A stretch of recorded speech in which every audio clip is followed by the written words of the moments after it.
Halo guys, selamat sore guys. Ya, ini konten hari ini satu aja ya, karena aku mau ke gereja dan ya hari ini agak sedikit rehat ya, bukan sibuk ya, rehat dulu. Oke. Nah, jadi di sini udah aku buat kemarin video, bukan video, tweet ya, sebuah tweet analisa tentang The Week Theory. Nah, waktu itu ini juga udah aku share waktu itu ke YouTube ya. Kalian cek aja videonya, kayaknya nih sekitar berapa ya? 1 Maret. Oke, berarti ini sekitar 4 harian yang lalu ya. Ini analisanya udah pasti ada. Dan di sini kalian bisa lihat ini ada week atau hutang ya. Hutang dari Bitcoin ya, hutang week, bukan hutang pinjol ya. 81,65150% dan kemudian max-nya itu di sekitar 78 ya 300 gitu. Oke. Nah, ini analisanya di tanggal 1 di jam 11 kurang ya. Nah, sekarang kalau kita perhatikan ya, ini areanya ya sekitar 78290 ya, ini agak sedikit miss dikit ya karena tergeser. Kemudian di sini 81651, di sini 81654 ya, sekitar lewat $3 kayak gitu. Dan kalau kita perhatikan, yes, hutang adalah hutang. Meskipun tanda kutip ya, meskipun dari area hutang terakhir di sini ya, area hutangnya itu udah mengalami kenaikan ya, naiknya itu sampai dengan 13-an 12% sekian ya, area hutang yang ini ya, yang di bawah ini. Nah, ini area hutangnya ya.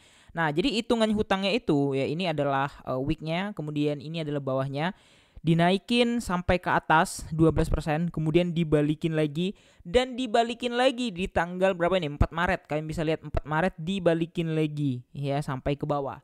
Bang, tapi kan ini kan ada news, Bang. Newsnya bla bla bla bla. Ya, Trump itu kayaknya nggak jadi tarif dagang bla bla bla bla. Kemarin jadi, ini jadi. Ini news ya, reserve. Kemudian ini tarif dagang. Kemudian ini nggak jadi tarif dagang, naik lagi. Memang semuanya itu based on news, guys. Ya, jadi kayak gini sebenarnya ya. Ini nih, konsep news ini adalah sebagai nitro aja. Contoh nih, contoh ya. Sebagai contoh kita pakai perumpamaan ya. Kalian tuh mau mudik misalnya. Kalian kerja di Jakarta, mau mudik ke misalnya Jogja misalnya ya.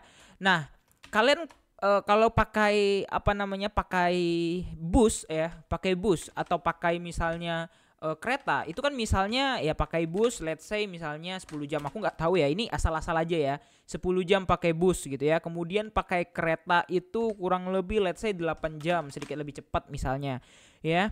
Nah, ini normal kalau dia normal, jadi artinya candlenya normal, pembentukannya tuh kayak gini bentuknya, pelan-pelan. Tapi kalau adanya news ya, news ini sebagai nitro, pemercepat gitu ya. Nah, aku nggak tahu apakah ada WUS ya. WUS itu kan kereta cepat ya. Nah, ini kalau kalian misalnya Jakarta Jogja ini pakai bus biasa gitu. Sorry, pakai kereta biasa. Kalau misalnya JKT Jogja ya pakai WUS ya.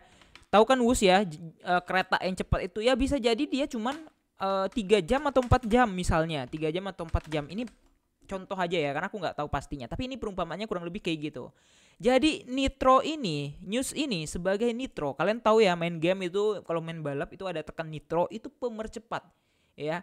Tapi areanya tetap, areanya apa yang dituju, apa ya, Jogja ya. Jakarta ini sebagai misalnya support, Jogja ini resistance-nya ya. Jadi SNR dia akan tetap bermain di SNR-nya Jakarta Jogja, karena direction atau tujuannya itu Jakarta atau Jogja gitu. Jakarta ke Jogja atau balik lagi nanti Jogja ke Jakarta ya, karena SNR-nya di situ-situ aja gitu. Yang sekarang menjadi permasalahannya kecepatannya. Apakah kalau misalnya nggak sama newsnya, bisa aja kejemputnya 2-3 hari ya. Kalau sama news ya 1 malam kayak gini, candlenya gede-gede panjang-panjang gitu kan. Nah, sekali lagi news itu hanya sebagai pemercepat. Oke, paham ya? Sampai di sini udah paham semua.